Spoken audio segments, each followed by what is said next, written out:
سعودی عرب کے ساتھ ہمارا بہت اچھا تعلق ہے، مطلب ہم اس کو بالکل اس انداز میں لیتے ہیں جیسے واقعی ایک بردر کنٹری ہوتا ہے، اور ہمارے دل میں اس کا احترام حرمین شریف کی وجہ سے بھی ہے۔ ہم ان سے ایکسپیکٹیشن رکھتے ہیں کہ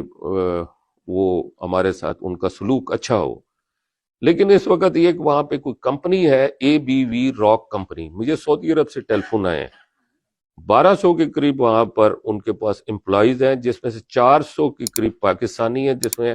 کافی زیادہ چترال سے تعلق رکھنے والے لوگ بھی ہیں۔ ان کے انہوں نے پاسپورٹ رکھے ہوئے، 1 سال سے ان کو تنخواہ نہیں دی، رہائش کے حوالے سے ان کو بڑی سختی کے ساتھ رکھا ہوا ہے، واپس انہیں اگر پاکستان جانا ہے تو اس کی بھی اجازت نہیں ہے۔ تو یہ جب اتنی دوستی ہے، ہمارے ایگریمنٹس بھی ہو رہے ہیں، سارا کچھ ہو رہا ہے، تو کم سے کم ہمارے اوورسیز پاکستانیز کے ساتھ اس طرح کا سلوک روا رکھنا یہ تو بہت بری بات ہے۔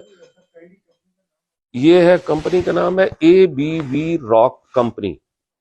اس کی پوری تفصیلات یہ دے گا عدنان۔